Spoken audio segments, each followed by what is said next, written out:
Hello दोस्तों, कैसे हैं आप लोग। चलिए, तो आज हम एसआरए पे क्या पढ़ने वाले हैं। एसआरए पे हम लोगों ने वैसे पढ़ा था लास्ट लेक्चर में रिसेशन ऑफ कॉन्ट्रैक्ट। तो अब हम लोग पढ़ेंगे कैंसिलेशन ऑफ इंस्ट्रूमेंट। ठीक है। लास्ट लेक्चर में मैंने ये भी बताया था आपको कि अगर कोई कॉन्ट्रैक्ट तोड़ता है तो जो एग्रीड पार्टी है उसके पास क्या रेमेडीज रह जाती हैं, देखा था हम लोगों ने, जिसमें वो कहाँ कहाँ जा सकता है। या तो फिर रेक्टिफिकेशन करवा सकता है, या वो कैंसिल कराना चाहे तो कॉन्ट्रैक्ट को कैंसिल कराना है। अगर वॉइडेबल कॉन्ट्रैक्ट को कैंसिल कराना है तो फिर वो कहाँ जाएगा, रिसेशन में जाएगा। और अगर कुछ और है, इंस्ट्रूमेंट है, उसको कैंसिल कराना है तो फिर वो कैंसिलेशन में आएगा। चलिए, तो कैंसिलेशन देखते हैं हम लोग। क्या है भाई, सेक्शन 31 है ना, चैप्टर 5 में दिया हुआ है, और सेक्शन 31 से 33 तक 3 ही सेक्शन है कि नहीं। क्या है भाई, कैंसिलेशन ये होता है, लिख लेते हैं पहले, व्हेन कैंसिलेशन में भी order.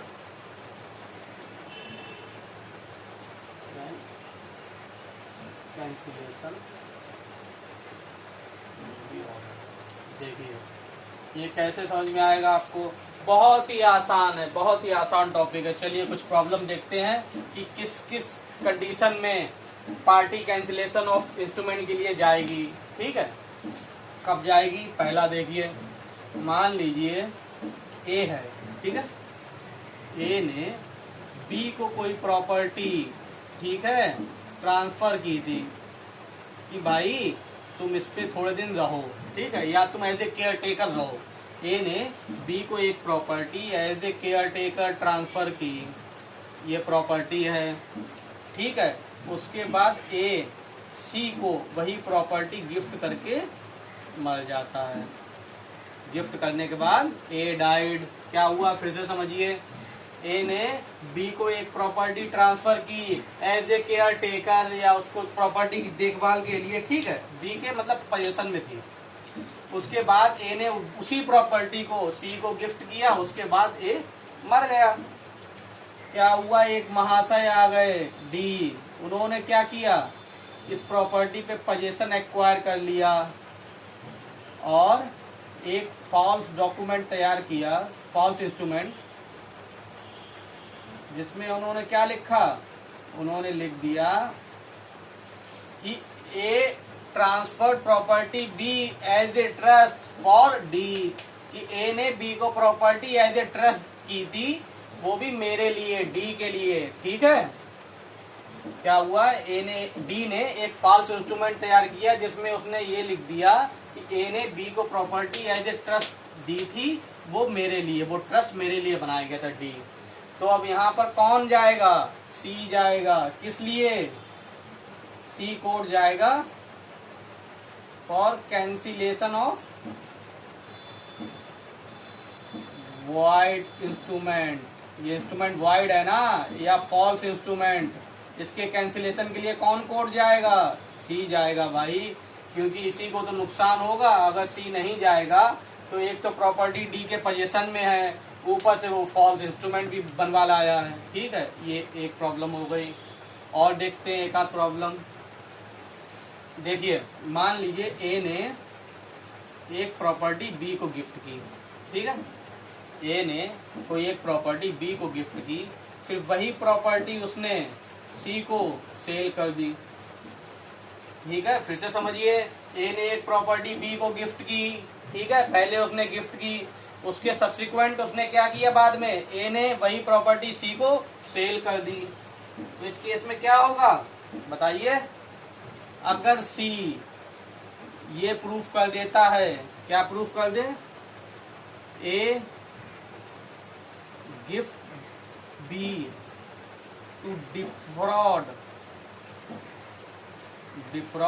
Subsequent purchaser. Subsequent purchaser कौन हो गया, यस, सी, ठीक है।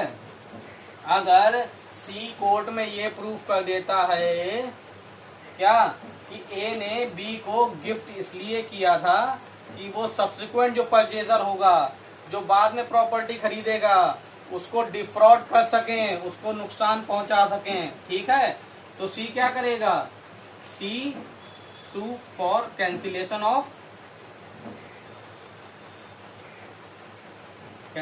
Of voidable instrument. ये वॉइडेबल हो गया ना, वॉइडेबल इंस्ट्रूमेंट।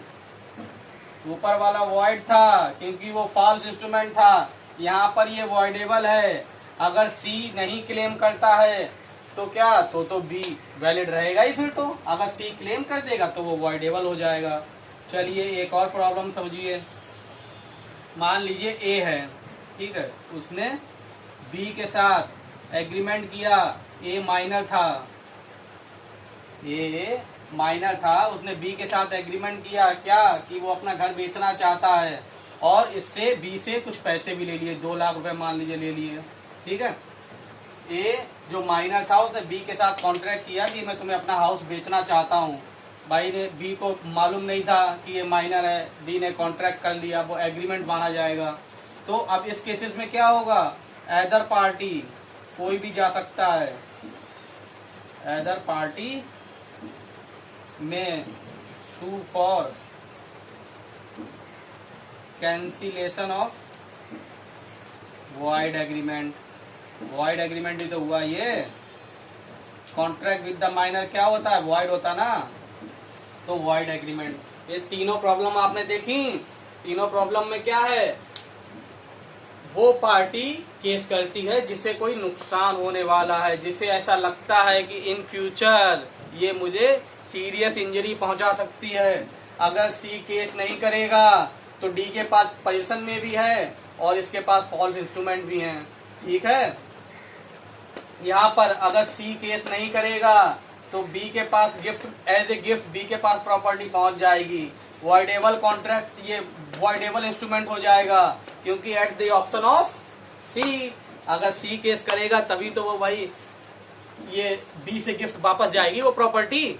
चलिए यहाँ पर तो ये माइनर ही था, अगर माइनर है तो फिर बात ही खत्म हो जाती, वो वॉइड एग्रीमेंट माना जाएगा। चलिए अब हम लोग अपने पॉइंट पे आते हैं। व्हेन कैंसिलेशन में बी ऑर्डर्ड, कैंसिलेशन कब ऑर्डर किया जाएगा बताइए। देखिए 31 का clause 1, any person against home, कोई भी आदमी जिसके खिलाफ क्या है, ए रिटन इंस्ट्रूमेंट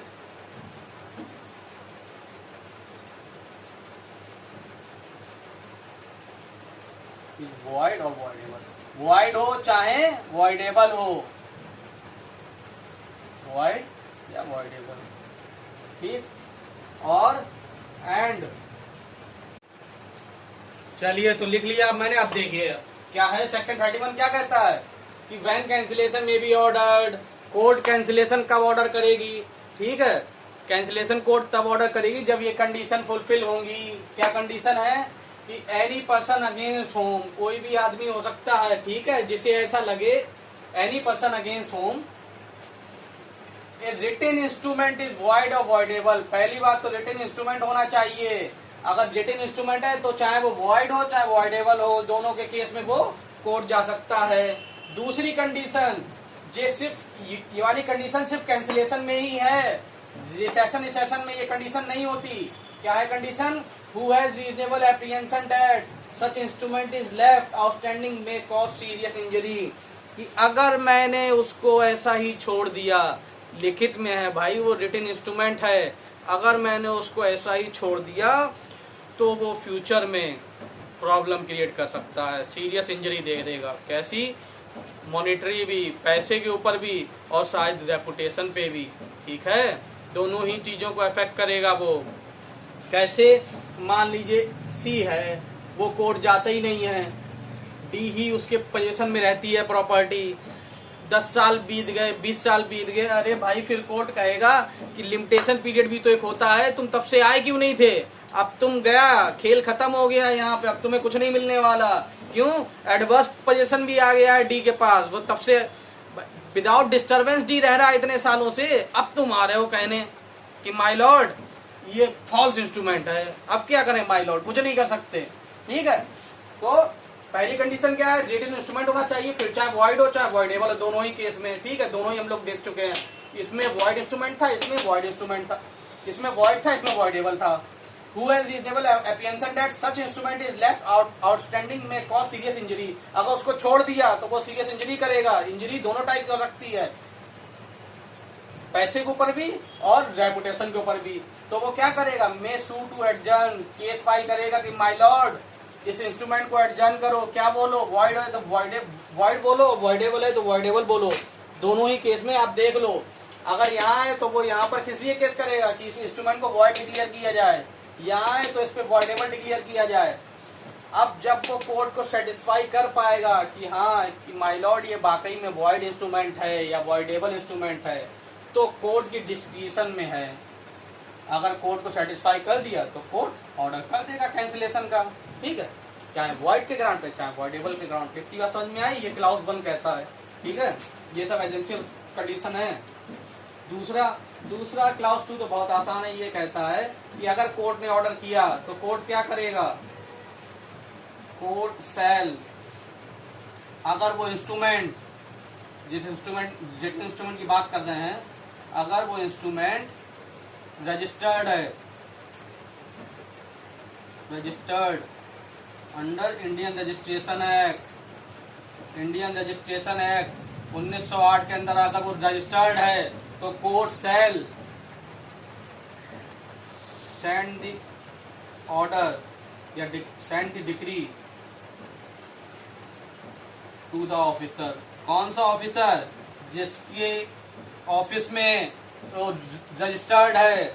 आपको मालूम है कि सब रजिस्ट्रार जो है वो रजिस्ट्रेशन करता है। ठीक है, तो जिस सब रजिस्ट्रार ने, अब मान लीजिए ये प्रॉपर्टी जो है, रजिस्ट्रेशन इसका इंस्ट्रूमेंट जो है वो कानपुर में हुआ था। ठीक है, तो कोर्ट जो है कानपुर का जो सब रजिस्ट्रार होगा उसके पास इसकी एक डिक्री भेजेगा कि तुम जो है इसको कैंसिल करो। ठीक है, तो वो भी अपने रिकॉर्ड में डायरी में नोट कर लेगा।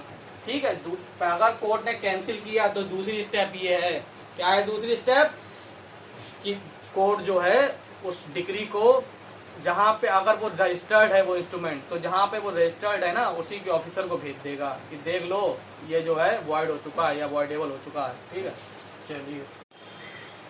अरे भाई अब कैमरे का स्टैंड दिक्कत कर रहा है। चलिए, हाँ, तो क्या व्हाट इंस्ट्रूमेंट में भी पार्सली कैंसिल हम लोग देख रहे थे, सेक्शन 32। सेक्शन 31 हम लोग का हो गया था, पूरा समझ में आ गया था। ठीक, चलिए, तो 32 में ये था कि अगर मान लीजिए कि हम पार्सली उसको पूरा इंस्ट्रूमेंट तो कैंसिल नहीं कराना चाहते, पार्सली वो सही है और पार्सली वॉइड या वॉइडेबल है, तो कोर्ट क्या करेगी, ये देखेगी।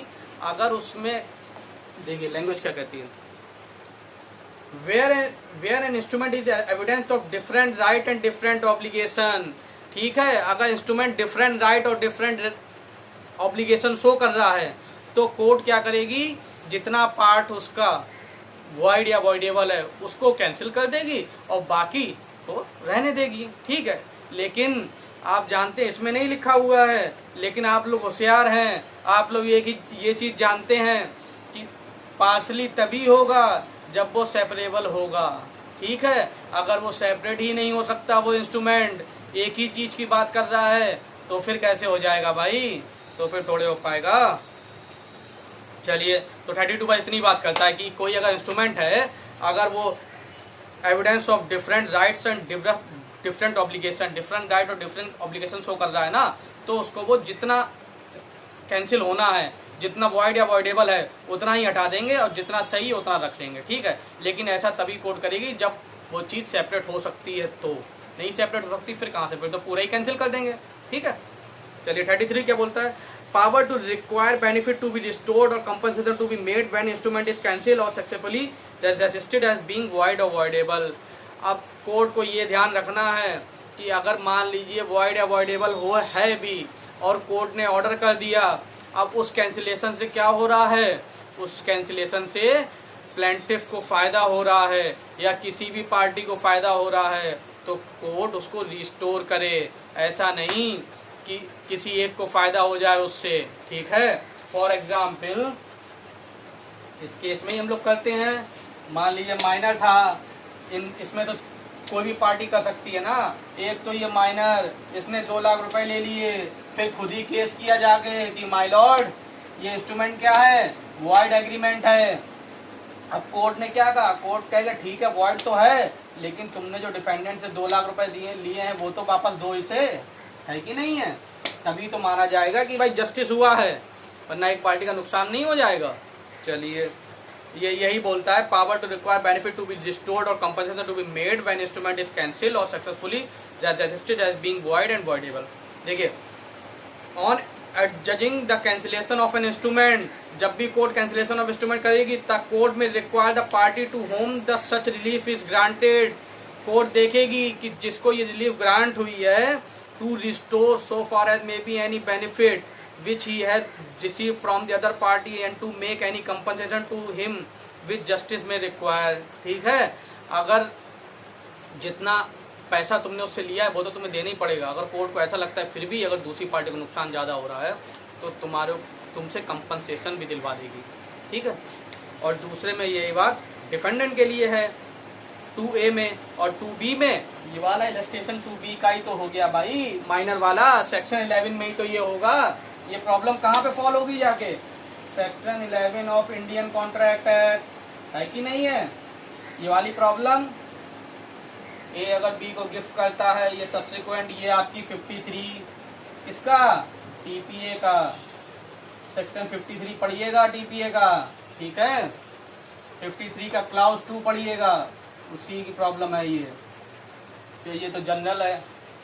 चलिए, कोई दिक्कत, अरे बहुत आसान टॉपिक था भाई कैंसिलेशन ऑफ इंस्ट्रूमेंट। हाँ, अब आपका ये क्वेश्चन ज्यादा उठता है कि विशाल भाई ये बताइए इसमें अंतर क्या है, क्या कैंसिलेशन में और रिसेशन में। देखिए, रिसेशन ऑफ कॉन्ट्रैक्ट जो होता है, जो रिसेशन ऑफ कॉन्ट्रैक्ट होगा वो सिर्फ वॉइडेबल कॉन्ट्रैक्ट होंगे, उनके लिए हो सकता है। वॉइड कॉन्ट्रैक्ट के लिए रिसेशन ऑफ कॉन्ट्रैक्ट आप नहीं करा सकते। ठीक है, अब किसी भी इंस्ट्रूमेंट को वॉइड या वॉइडेबल है उसको कैंसिल कराना है तो आपको इसमें आना पड़ेगा सेक्शन 31 में। ठीक है, और कोई भी ऐसा कॉन्ट्रैक्ट जो कि वॉइड हो, ठीक है, अगर वॉइडेबल कॉन्ट्रैक्ट है उसको कैंसिल कराना है तो कहाँ जाएंगे, कैंसिलेशन को रिसेशन में। ठीक है, रिसेशन ऑफ कॉन्ट्रैक्ट में सिर्फ एक ही टाइप का कॉन्ट्रैक्ट कैंसिल होता है, कौन सा, वॉइडेबल।